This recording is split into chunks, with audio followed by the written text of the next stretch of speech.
Shalom Bapak Ibu dan Saudara yang terkasih di dalam Tuhan. Bertemu kembali di dalam persekutuan doa bulan kebangsaan tahun 2021. Hari ini Rabu 25 Agustus 2021. Kiranya kasih karunia dan damai sejahtera dari Tuhan Yesus Kristus menyertai saudara sekalian. Amin.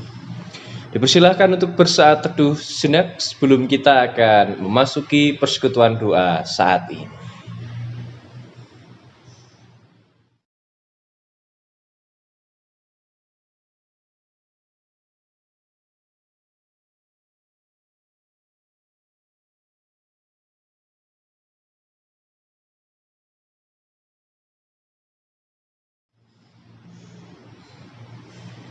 Saat teduh cukup? Mari kita dengan penuh sukacita kita awali persekutuan doa saat ini dengan memujikan dari NKB nomor 7, Nyanyikanlah Nyanyian Baru. Kita pujikan bersama.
Mazmur dalam Tuhanmu, hai di atas langit, turut memuji Tuhan, muliakan penciptamu.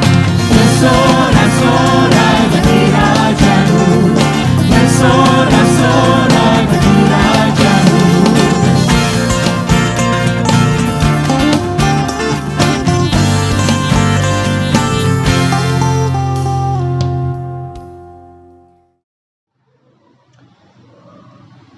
Mari kita bersama berdoa, kami hantarkan. Bapa di surga yang Maha Kasih, pada saat ini kami kembali datang bersyukur di hadapan Tuhan karena sampai dengan saat ini Tuhan masih menyertai dan memberkati kami. Tolong kami ya Tuhan di dalam merenungkan firman Tuhan saat ini, dan biarlah firman Tuhan dapat kami terima. Maka di dalam kami akan merenungkan firman Tuhan, di mana renungan saat ini akan dibawakan oleh Vikaris Denny Irawan. Kiranya Tuhan yang akan memberkati, dan biarlah melalui persekutuan doa saat ini kami semakin dikuatkan oleh Tuhan. Tolong kami ya Tuhan, sertai kami. Di dalam nama Tuhan Yesus kami berdoa dan memohon. Amin. Bapak, Ibu, dan Saudara yang terkasih di dalam Tuhan, saat ini kita juga diberikan kesempatan oleh Tuhan untuk bersyukur kepada Tuhan dengan memberikan persembahan yang saat ini persembahan didasarkan dari 1 Tesalonika 5 ayat 16 sampai 18. 1 Tesalonika pasal 5 ayat 16 sampai 18 yang demikian. Bersukacitalah senantiasa, tetaplah berdoa, Mengucap syukurlah dalam segala hal, sebab itulah yang dikehendaki Allah di dalam Kristus Yesus bagi kamu. Mari kita bersama mengumpulkan persembahan sembari kita memujikan Kidung Jemaat 450, Hidup Kita yang Benar.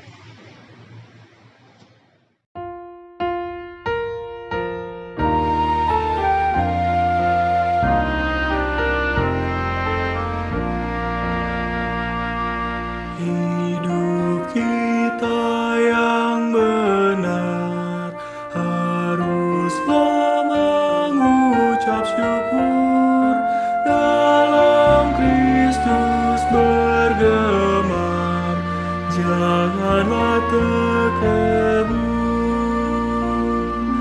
Dalam susah pun senang, dalam segala hal aku bermazmur dan ucap syukur, itu kehendaknya.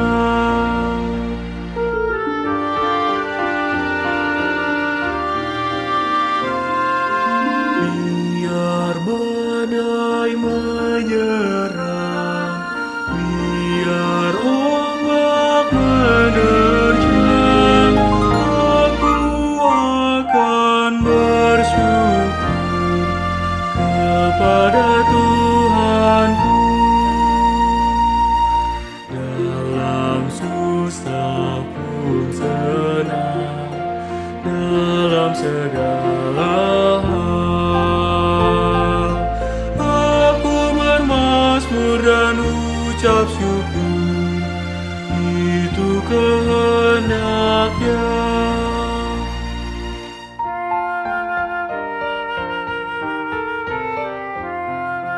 Apa arti hidupmu?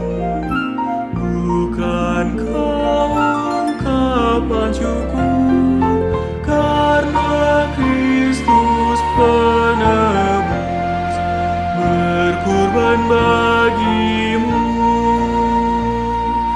Dalam susah pun senang, dalam segala hal aku bermazmur dan ucap syukur, itu kehendaknya.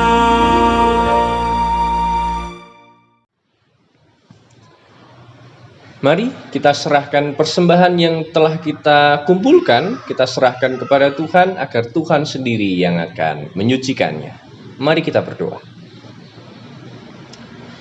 Bapa di surga, kami saat ini tersadar dan kami semakin ingat akan berkat-berkat Tuhan yang tetap terjadi dalam hidup kami.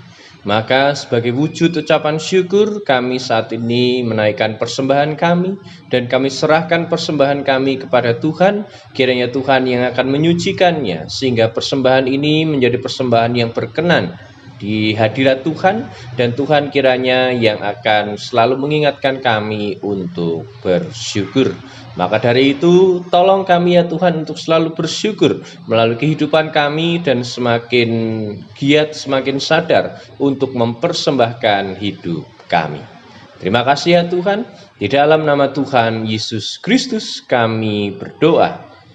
Amin. Dipersilahkan Vikaris Denny Irawan untuk memimpin renungan dalam persekutuan doa saat ini. Shalom Bapak Ibu Saudara yang dikasihi oleh Tuhan kita Yesus Kristus. Apa kabarnya? Kiranya kasih penyertaan Tuhan selalu menyertai kita.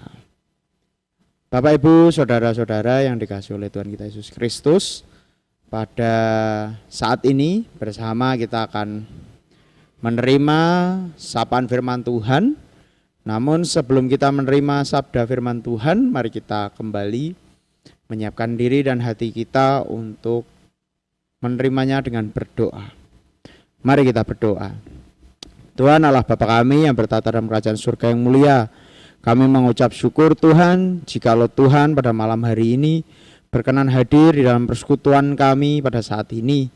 Tuhan, kami juga mengucap syukur di mana Tuhan memberikan rahmat anugerah berupa firman-Mu yang akan kami terima pada saat ini. Biarlah firman-Mu Tuhan menjadi penerang bagi kami, menjadi pelita bagi kami. Tuhan, kami juga mengucap syukur akan kesehatan, kebahagiaan, dan berkat yang senantiasa Tuhan curahkan setiap hari. Terima kasih ya Tuhan. Kiranya Tuhan mau menyiapkan hati dan pikiran kami untuk kami bisa menerima sapaan firman-Mu. Berfirmanlah ya Tuhan, kami siap untuk mendengarkannya. Terima kasih ya Tuhan, dalam anak-Mu Tuhan kami Yesus Kristus kami sudah berdoa. Haleluya, amin. Bapak Ibu, saudara-saudara yang dikasihi oleh Tuhan kita Yesus Kristus, bersama kita akan merenungkan sapaan firman Tuhan yang terambil dari Kisah Para Rasul, Kisah Para Rasul 27, Kisah Para Rasul 27 ayat 1 sampai 8. Kisah Para Rasul 27 ayat 1 sampai 8. Yang demikian firman Tuhan. Setelah diputuskan bahwa kami akan berlayar ke Italia, maka Paulus dan beberapa orang tahanan lain diserahkan kepada seorang perwira yang bernama Julius dari pasukan Kaisar. Kami naik ke sebuah kapal dari Adramatium yang akan berangkat ke pelabuhan-pelabuhan di sepanjang pantai Asia. Lalu kami bertolak. Aristarkus, seorang Makedonia dari Tesalonika menyertai kami. Pada keesokan harinya kami singgah di Sidon. Julius memperlakukan Paulus dengan ramah dan memperbolehkannya mengunjungi sahabat-sahabatnya supaya mereka melengkapkan keperluannya.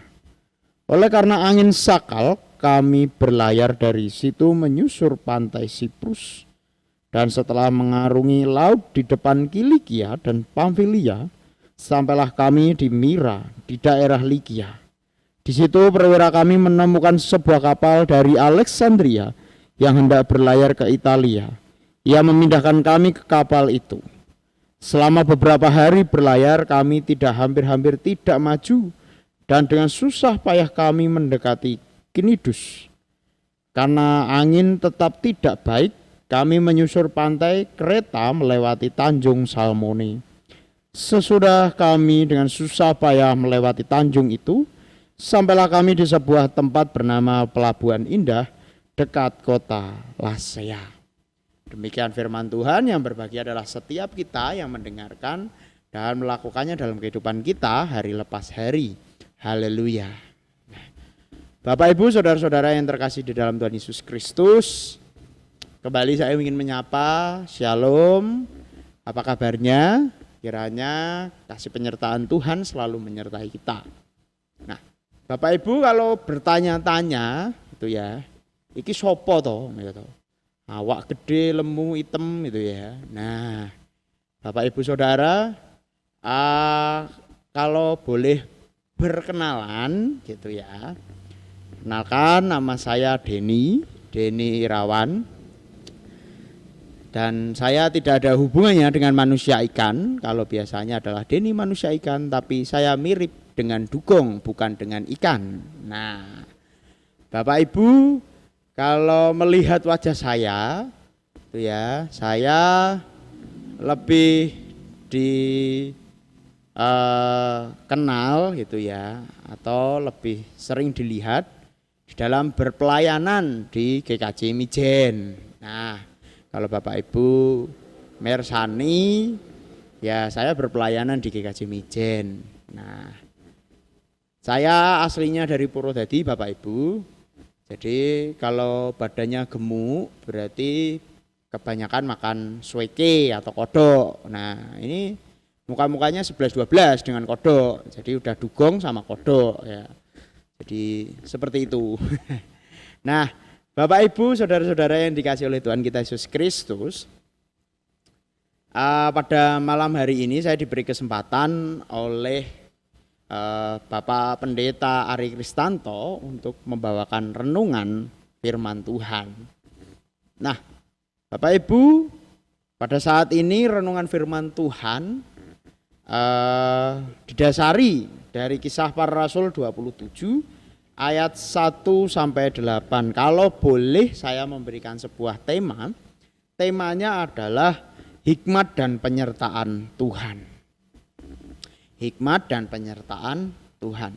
Nah, Bapak Ibu kalau mersani gitu ya, mersani di stasiun televisi itu banyak sekali program-program yang menayangkan perkiraan cuaca. Nah, itu sering tuh, ya kan? Biasanya kalau perkiraan cuaca hari ini mendung, ya, tapi mendung tanpa udan. Iya, itu lagu dangdut ya Bapak Ibu ya. Nah, Bapak Ibu kalau hari ini mendung, besok seperti apa? Nah, beberapa jam kemudian seperti apa? Nah, itu ada programnya. Nah, tentu perkiraan-perkiraan seperti ini berasal dari sumber yang trusted atau terpercaya.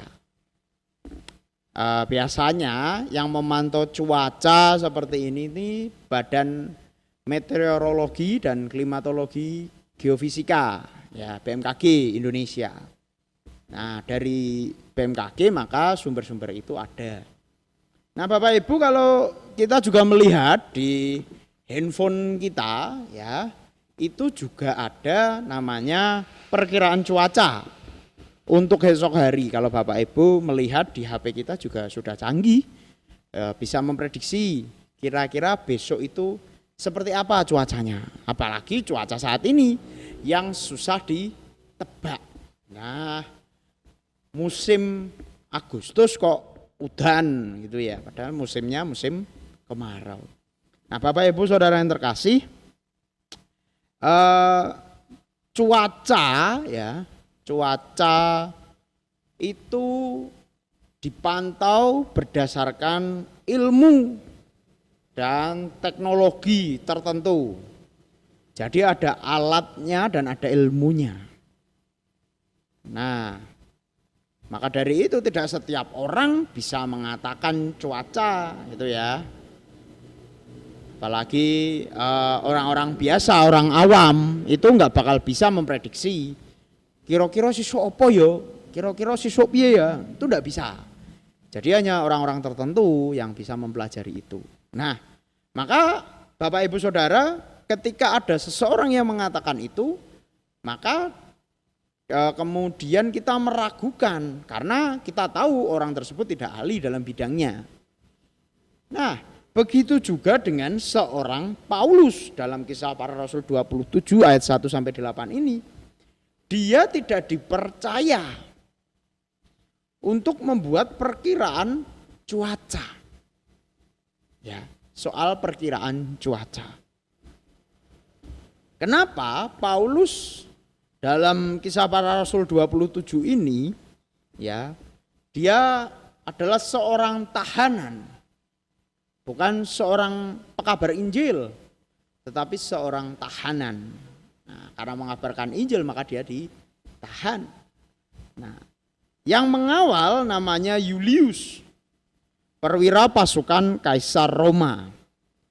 Nah, Julius ini memperlakukan Paulus dengan ramah. Di ayat yang ketiga di sana dikatakan pada keesokan harinya, ya, kami singgah di Sidon. Julius memperlakukan Paulus dengan ramah dan memperbolehkan mengunjungi sahabat-sahabatnya supaya mereka melengkapkan keperluannya. Nah, Paulus di sini dianggap berbeda, maka diperlakukan dengan berbeda.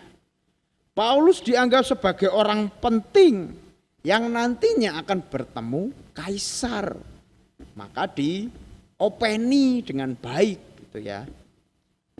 Nah, Bapak Ibu Saudara, pada kondisi saat itu juga pelayaran yang ada itu menuju Italia.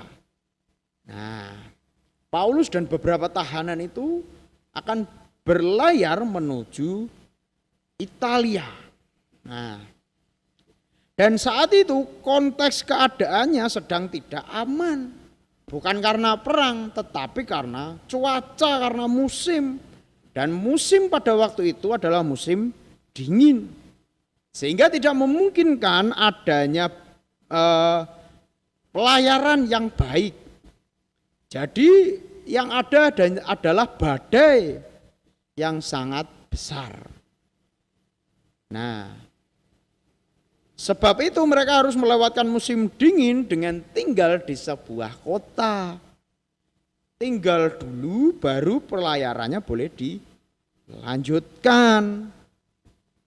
Nah, namun Bapak Ibu Saudara, nahkoda dan juru kemudi kapal yang lebih berpengalaman ya, mengetahui ya, dan untuk mereka meninggalkan pelabuhan indah dan menuju ke Phoenix. Jadi mereka ngotot dengan kondisi cuaca seperti itu, mereka ngotot untuk berlayar kembali.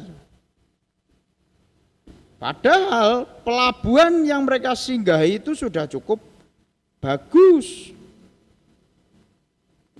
Nah, sudah cukup bagus. Namun pelabuhan indah ya, yang tempat ideal yang tidak ideal itu juga harus mau tidak mau segera pergi dari situ. Nah, Bapak Ibu Saudara, Paulus dalam hal ini memiliki pendapat yang berbeda. Pendapat apa? Ia menyarankan agar mereka tetap tinggal di pelabuhan indah. Nah, karena cuaca itu sangat beresiko, sehingga meresikokan nyawanya mereka juga. Di ayat-ayat selanjutnya kita dapat melihat apa yang akan dihadapi. Nah, pelabuhan indah itu cukup baik menurut Paulus, tapi berbeda menurut nahkoda dan juru kemudi kapal. Pelabuhan indah itu bukan tempat yang ideal. Nah, Paulus karena tidak mempunyai basic itu, maka Yulius sang perwira tidak mau mendengarkan Paulus. Lebih mendengarkan saran dari nahkoda dan juru kemudi kapal. Karena mereka lebih berpengalaman, sedangkan Paulus tidak pernah gitu ya. Nah, Bapak Ibu Saudara yang terkasih, mereka lebih ngotot untuk segera berlayar dan untuk mencapai kota Phoenix. Mereka tidak mempertimbangkan bagaimana kondisi keselamatan penumpang mereka. Yang terpenting adalah harta benda yang mereka juga bawa pada waktu itu. Walaupun tantangannya adalah resiko nyawanya mereka sendiri. Jika mereka berlabuh di pelabuhan kecil, maka mereka aman di darat, tetapi kapal mereka akan hancur. Sebaliknya, jika mereka tiba di Phoenix, pelabuhan di sana memiliki pemecah gelombang, sehingga menyebabkan mereka aman. Nah, meskipun untuk mencapai Phoenix harus mengambil resiko melawan gelombang besar di bulan Oktober. Nah, Bapak Ibu Saudara, kalau kita melihat ada dua kepentingan di sini. Yang satu lebih mementingkan keselamatan nyawa, yang satu lebih mementingkan keselamatan harta bendanya. Nah, lalu Bapak Ibu, sang pengemudi di sini lebih memilih mendengarkan dua orang yang tidak rela mengalami kerugian keuangannya, dan mereka lebih memilih meresikokan nyawa mereka. Nah, Bapak Ibu Saudara, kalau kita melihat di sana, akankah kapal mereka hancur? Ternyata tidak. Di ayat-ayat selanjutnya, Paulus kemudian memberi pernyataan akan keamanan orang-orang yang berada di atas kapal itu. Bapak Ibu Saudara, ada beberapa hal yang dapat kita pelajari. Apa itu? Yaitu tentang mengenai penyertaan Tuhan. Tuhan menyertai seluruh kapal itu dengan memberikan hikmat kepada Paulus. kenapa seperti itu? Paulus sudah mengungkapkan, sudah mewanti-wanti. Itu bukan pengetahuannya sendiri, tetapi itu berdasarkan hikmat yang Tuhan berikan kepada Paulus. Nah, Bapak Ibu, kalau kita melihat manakah yang lebih bijaksana? Tetap berlayar dengan meresikokan segalanya, baik kapal, muatan, dan penumpangnya, atau berlabuh dan hanya meresikokan kapal dan muatannya, tetapi menyelamatkan penumpangnya. Kalau kita melihat bondo po nyowo, kalau kita tidak bijaksana dalam hal ini, maka bisa saja kita jatuh di dalam memilih yang salah. Nah, Paulus di sini tidak mau meresikokan nyawa orang-orang di sekitarnya. Karena mendapatkan hikmat dari Tuhan, maka mereka Paulus lebih mementingkan kepentingan orang-orang di sekitarnya, terutama nyawa yang dibawanya. Bapak Ibu Saudara, terkadang orang-orang di dunia ini terlalu berani mengambil resiko demi keuntungan. Terlalu mengambil resiko demi keuntungan. Keuntungan yang diambil secara pribadi dan hanya untuk dia sendiri. Dia bertaruh nyawa untuk mengambil itu. Bahkan dia tidak berpikir panjang kadang. Yang penting dapat bati. Tapi kalau kita melihat seperti Paulus yang memiliki kebijaksanaan yang baik, sehingga dia bisa memikirkan panjang apa efek dampak yang akan ditimbulkan. Nah, Bapak Ibu Saudara, terkadang dalam kehidupan ini kita kadang juga mengambil resiko yang sama juga demi keuntungan semata. Namun saya yakin dan percaya warga jemaat GKJ Sukorejo tidak seperti itu. Ya, ini jemaat lain Bapak Ibu. Nah, di dalam mereka mengambil keuntungan tanpa berpikir panjang. Nah, orang-orang seperti inilah yang tidak merasakan hikmat dari Tuhan. Tidak merasakan penyertaan dari Tuhan. Kenapa seperti itu? Karena Tuhan itu sudah menyertai kita di dalam kehidupan ini. Dan kita juga diberikan hikmat untuk berpikir secara baik. Dengan logika akal sehat kita. Untuk juga berpikir secara panjang. Hikmat untuk berpikir bertindak sesuai kehendak Tuhan. Nah, kalau dalam pelajaran hidup kita belum berhikmat dan bertindak sesuai dengan apa yang Tuhan mau dalam kehidupan kita, berarti kita belum bisa merasakan penyertaan Tuhan.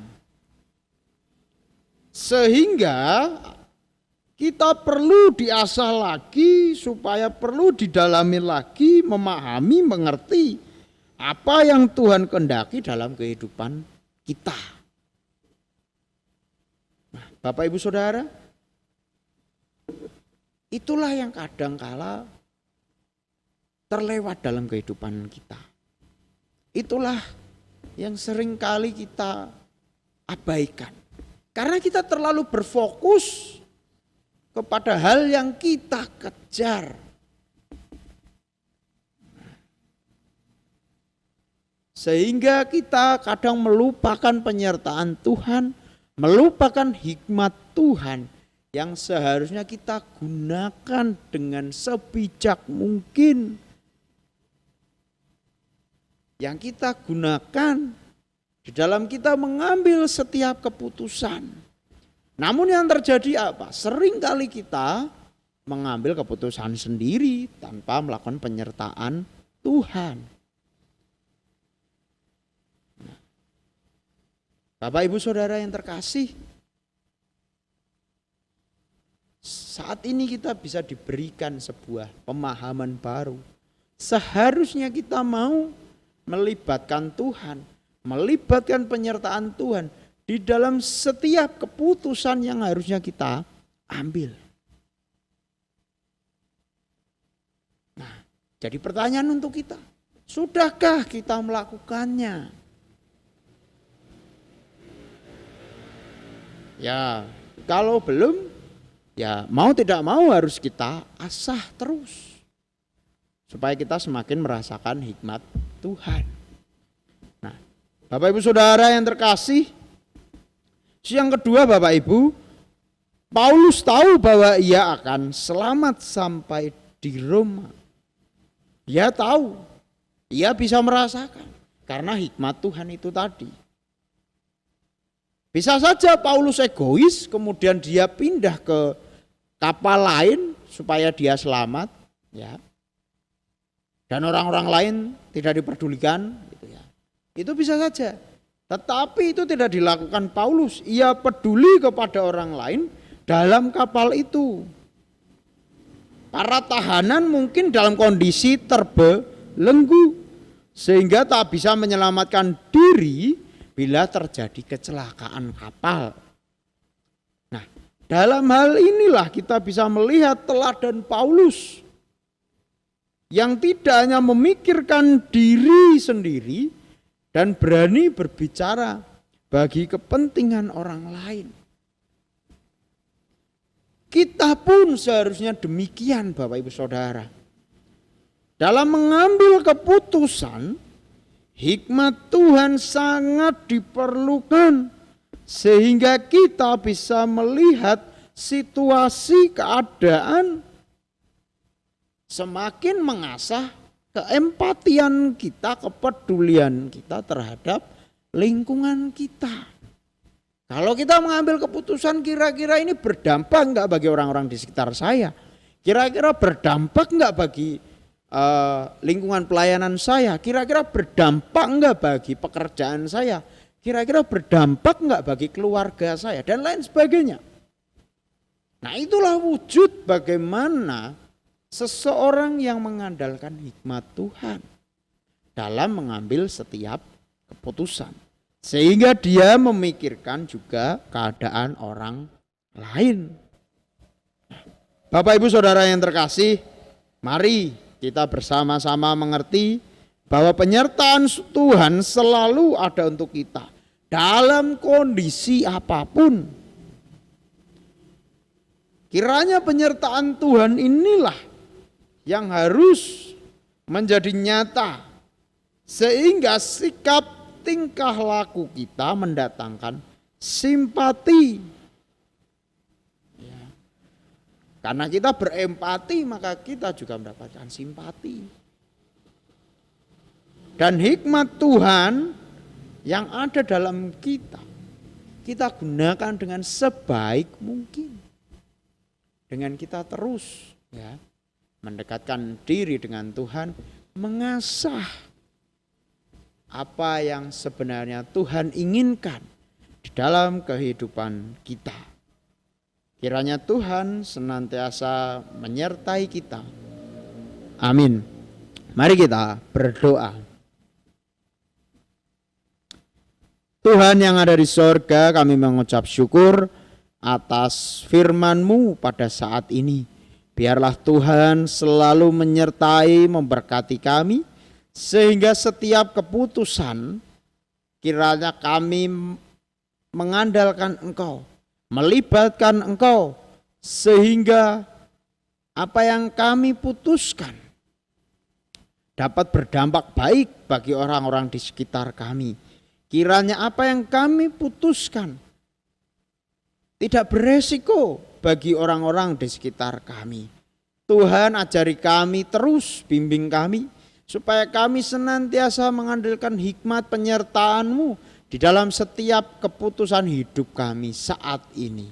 Biarlah Tuhan selalu mengajarkan kepada kami untuk kami bisa mengandalkan Engkau, mengasah kepekaan kami untuk kami terus melibatkan Engkau ya Tuhan. Terima kasih ya Tuhan, terima kasih. Dalam anak-Mu Tuhan kami Yesus Kristus, kami sudah berdoa. Haleluya. Ya Tuhan, kami melanjutkan doa-doa kami di dalam doa syafaat saat ini. Kami berdoa bagi setiap umat Tuhan yang saat ini sedang sakit. Kiranya Tuhan memberikan pemulihan. Kiranya Tuhan juga yang akan menguatkan dan selalu mengingatkan bahwa pengharapan yang dari Tuhan selalu ada di tengah-tengah kehidupan kami. Begitu pula saudara-saudara kami yang saat ini sedang isolasi mandiri, juga kiranya Tuhan yang akan memberikan penghiburan, selalu menyadarkan bahwa berkat Tuhan selalu berlimpah, apapun yang dibutuhkan Tuhan yang akan mencukupkannya. Keluarga kami masing-masing juga kembali kami doakan ya Tuhan, dari yang masih anak-anak sampai dengan yang sudah lansia, Tuhan kiranya memberkatinya. Yang masih sekolah ataupun kuliah, Tuhan berikan ketekunan. Yang bekerja, Tuhan sertai sehingga mampu menyelesaikan setiap tugasnya. Yang saat ini masih mendambakan untuk mendapatkan pekerjaan ataupun pasangan hidup, Tuhan juga yang akan memberikannya. Keluarga kami masing-masing yang ada di luar kota, kiranya Tuhan juga yang akan melindungi dan selalu menjagai serta menjauhkan dari segala mara bahaya. Kembali kami juga mendoakan bangsa dan negara kami yang saat ini masih berada di tengah-tengah pandemi ini. Tolong ya Tuhan, kuatkan kami agar dapat bertahan, dan Tuhan yang menguatkan kami agar selalu berpengharapan kepada Tuhan. Dan biarlah kami menjadi orang-orang yang saling mendukung satu dengan yang lain, patuh pada protokol kesehatan, saling menopang satu dengan yang lain. Para pemimpin kami juga kiranya Tuhan yang memberikan kebijaksanaan. Para tenaga medis juga kiranya Tuhan yang memampukan dalam menyelesaikan setiap tugasnya. Demikian ya Tuhan, dan dengan penuh kerendahan hati juga kami memohon supaya pandemi ini segera berakhir, karena kami rindu ya Tuhan untuk dapat kembali bersekutu dengan saudara-saudara kami, bersekutu dengan Tuhan bersama saudara-saudara kami seiman melalui pertemuan tatap muka. Maka dari itu tolong kami ya Tuhan, dan mampukan kami untuk selalu meyakini pertolongan Tuhan selalu hadir dalam kehidupan kami. Demikian doa ini kami naikkan di dalam nama Tuhan Yesus yang telah mengajarkan kami berdoa.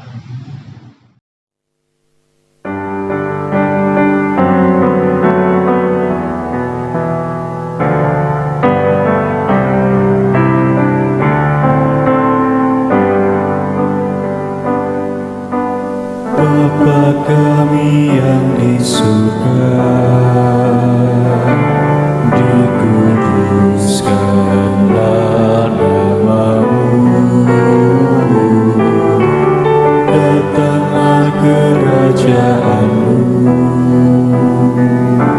jadilah kehendak-Mu di bumi seperti di surga. Berilah kami hari ini makanan secukupnya, dan ampuni salah kami seperti kami ampuni orang yang bersalah pada kami. Jangan membawa kami ke dalam pencobaan, tapi lepaskan kami daripada yang jahat. Sebab karunia